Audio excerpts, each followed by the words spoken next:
Assalamualaikum warahmatullahi wabarakatuh. Baiklah, di sini saya Muhammad Lagi Faris Syafaat dan teman saya Pasak Palulia Siregar akan menjelaskan tentang materi Multiple Ovulation Embryo Transfer atau disingkat MOET dan juga materi panen embrio. Baiklah, kita mulai dari materi MOET-nya. Apa sih MOET itu? MOET merupakan kepanjangan dari Multiple Ovulation Embryo Transfer, yaitu tindakan superovulasi yang disertai dengan transfer embrio ke ternak resipiennya.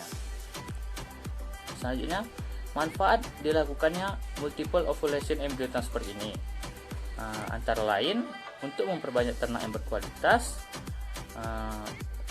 untuk meningkatkan mutu genetik dalam waktu yang lebih singkat dan dengan jumlah yang lebih banyak, meningkatkan tingkat reproduksi individu atau kelompok ternak, dan juga untuk menghasilkan embrio dalam jumlah yang banyak dalam waktu yang bersamaan atau dalam sekali siklus untuk menghasilkan jumlah embrio lebih banyak.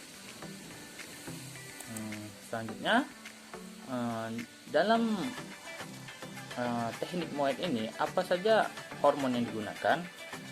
Hormon yang digunakan untuk melakukan multiple ovulation ini adalah ada 4, yaitu pertama pregnant mare serum gonadotropin atau yang disingkat PMSG, ada juga follicle stimulation hormone yang disingkat FSH, dan juga ada juga hormon human menopause gonadotropin atau HMG, dan yang terakhir horse anterior pituitary atau yang disingkat HAP. Dari keempat hormon ini hanya ada 2 hormon yang biasa digunakan pada umumnya di dunia transfer embrio atau superovulasi, yaitu hormon PMSG dan hormon FSH. Mengapa demikian? Karena tingkat keberhasilan superovulasi dan transfer embrio lebih tinggi pada kedua hormon tersebut, yaitu FSH dan PMSG. Selanjutnya yaitu penyimpangan pada teknik MOET. Menurut hasil diskusi kelompok kami, penyimpangan yang kami temukan atau penyimpangan yang dapat kami lihat pada MOET ini adalah penyimpangan dari segi positifnya, yaitu di mana penyimpangannya terletak pada proses superovulasinya. Seperti yang kita ketahui, ternak betina melakukan ovulasi dan menghasilkan hanya 1 sel telur pada saat ovulasi normal. Dengan adanya superovulasi ini, ternak betina akan, terkhususnya ternak donor, akan menghasilkan lebih dari 1 pelepasan sel telur. Sehingga dengan adanya hasil yang lebih dari 1 sel telur akan menghasilkan jumlah embrio yang akan ditransfer nantinya lebih banyak. Menurut kami penyimpangannya hanya seperti itu. Selanjutnya yaitu mekanisme multiple ovulation embryo transfer. Pada tahap pertama yaitu dilakukannya sinkronisasi estrus antara ternak donor dengan ternak resipien.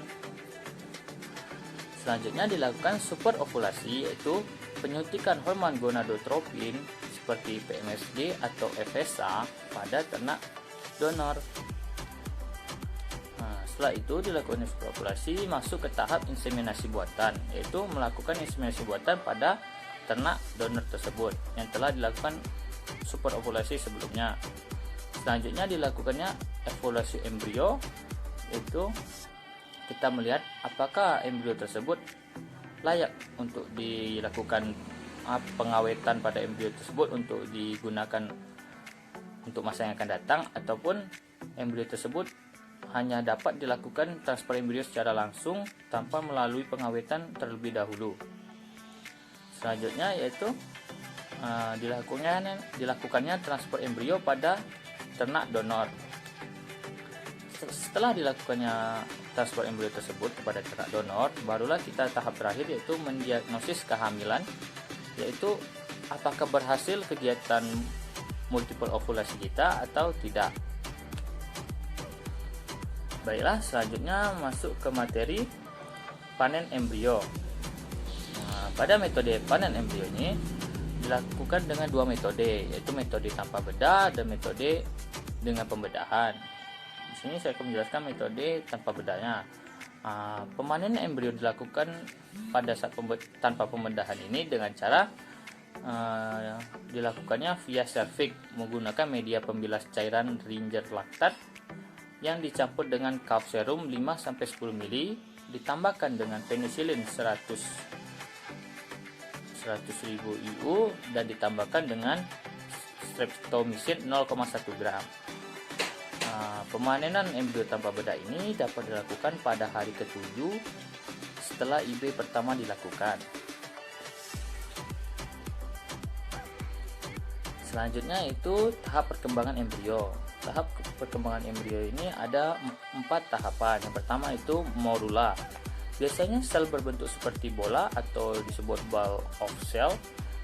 Tiap blastomer sulit terlihat dan sebagian besar berasal dari massa sel embrio yang menempati ruang perivitelin. Selanjutnya itu tahap early blastocyst. Pada tahap ini embrio telah membentuk rongga berisi cairan yang disebut blastosol dan terlihat seperti cincin cap yang mengisi 7-80% ruangan dari perivitelin. Selanjutnya tahap ketiga dari perkembangan embrio yaitu blastocyst. Pada tahap blastocyst ini terdapat diferensiasi secara nyata dari lapisan trofoblast bagian luar yang terlihat lebih gelap, dan juga embrio pada tahap ini telah mengisi seluruh ruangan perivitelin sehingga dapat terlihat jelas penonjolan blastosol yang sangat jelas. Selanjutnya yaitu tahap terakhir yaitu expanded blastocyst. Pada tahap terakhir ini di mana embrio membesar 1,2 hingga 1,5 kali lipat. Dengan membesarnya embrio tersebut, maka terjadinya penipisan pada zona pellucida hingga sepertiga dari ketebalan awalnya. Embrio yang dipanen pada tahap ini biasanya terlihat menyusut, yang dicirikan dengan hilangnya sebagian atau seluruh blastosol. Dan juga pada tahap ini yaitu zona pellucida menjadi sangat tipis. Itulah tahapan dari perkembangan embrio. Selanjutnya kita masuki ke klasifikasi embrio. Pada tahap klasifikasi embrio ini akan dijelaskan oleh partner saya, Pasak Parulian Siregar. Assalamualaikum warahmatullahi wabarakatuh. Klasifikasi embrio. Yang pertama, Alex Glenn or Good. Bentuk embrio simetris dan bulat dengan blastomer yang seragam baik pada ukuran, warna maupun kepadatannya. Memiliki minimal 85% material seluler dalam keadaan intek dan masa embrio hidup. Zona pellucida harus bulat, mulus, tidak menempel pada cawan Patrick atau pipet. Yang kedua, Fire. Secara umum memiliki bentuk yang tidak teratur dalam kategori, sedangkan dalam hal massa, embrio, ukuran, warna, dan kepadatan sel-sel individu.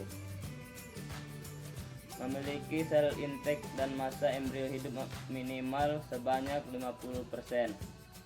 Yang ketiga, Pore. Embrio didominasi bentuk yang tak tertaruh pada bentuk massa embrio, ukuran, warna, dan kepadatan individu sel. Memiliki sel intek dan massa embrio hidup minimal sebanyak 25%. Yang keempat, death or degenerasi. Embrio degenerasi, oosit tidak terbuahi, embrio satu sel tidak hidup atau mati. Metode pengawetan embrio. Embrio dapat diawetkan dengan cara dibekukan. Embrio dapat diekubulasikan dalam medium protektan pada temperatur tertentu, atau suhu tubuh, suhu ruang, suhu pendingin pada lemari es, ataupun 0 derajat Celcius, sesuai dengan metode yang dipakai. Embrio yang terbaik untuk dibekukan adalah tahap morulal hingga blastosis dan memiliki klasifikasi kualitas yang terbaik. Penyimpanan dapat dilakukan dengan teknik kriproservasi dalam nitrogen cair atau dengan suhu yang sangat rendah, min 196 derajat Celcius. Metode pemindahan embrio. Ada 3 metode untuk pemindahan embrio, yaitu 2 macam metode melalui pembedahan dan 1 macam tanpa bedah. Yang pertama, metode pembedah. Metode yang pertama kali digunakan adalah metode pemindahan melalui pembedahan medivantral. Yang kedua, metode pembedahan yang kedua untuk itu membedahkan di daerah lego, lapar atau plank dengan menggunakan anestesi lokal. Metode ini dapat dilakukan di peternakan maupun direct.